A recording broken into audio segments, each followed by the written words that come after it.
Important life lesson on how to do your dishes. First step to doing your dishes is to have dishes to do. So don't do your dishes for a long time so that you have dishes to do. The thing is, it's a pandemic. No one likes you. No one's coming over. You don't need to worry about having your house looking all spotty and perfect all the friggin' time. You see this? This is dishes. One of the good things that's happened lately is the water tap's unfroze. God!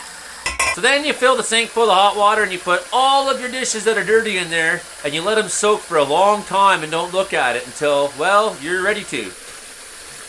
The correct way to clean your cast iron pans is to fill them full of water, put them on top of the stove, and then boil the water, then scrape them out, then maybe even boil the water in them a second time, let it dry out, then put a little oil or butter in the bottom of the pan so that it don't rust. You are hungry! Well, I'm waiting for the store to open its doors. 21 minutes to go. So now that you know you have irritable bowel syndrome, when are you going to stop eating 3 bowls of cereal at midnight? I want to tell you all about my new weight loss program. It's called Major Depression. Yeah, just stop feeding yourself and watch that weight fly off. These are called paper plates. They work fucking great. Making bacon. You want to live forever?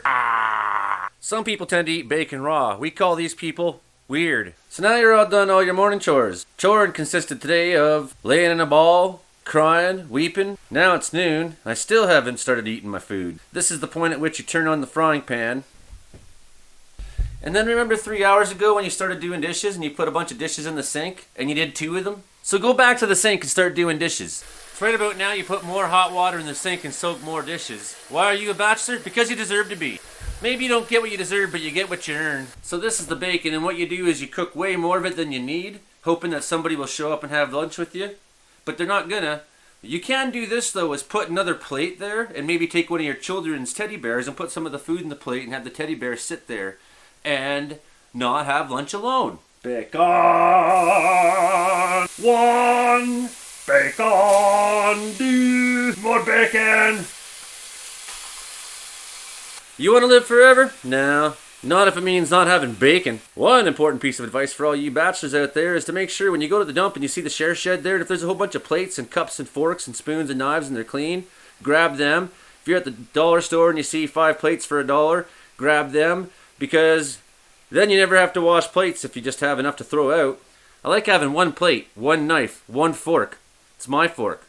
Cook your bacon on a low setting because that'll give you time to poop. Here's going to be the hard part, friends. You're going to have to stuff all that shame and sadness and sorrow and depression right down into the bottom so that you got room for food. Feeding yourself ain't easy. No one said it's going to be. Stop telling your depressed friends to hang in there. Hang in where? In here? Yeah, I've been thinking about it actually. It's like saying to your friend who's a gun nut and depressed, yeah, just shoot yourself and you'll get through this. I know you mean well, but try different words like, we care about you. And a lot of you do. Love you too. I'm about to eat food, and I'm really proud of myself for getting that far today. That's a big accomplishment when you're lacking accomplishments. It may be 1:30 now, and you may have waited all day to be able to stomach food, but it's not too late. Put an egg on top of that bacon, let her cook for a little while longer on low, and there you go, bros. Times might be hard, you might be a little down, you might be a little depressed, but here you are. It might have taken you all day even, but you got food in front of you finally. You've managed to do what 2 billion people today couldn't. Those poor people. So how's the pandemic going for you? No, wait, come back. It was just a dad joke. It may not seem like a big deal feeding yourself through this midwinter depression you're going through, but I tell you one thing. If you don't eat, you don't shit, and if you don't shit, you die. Goodbye.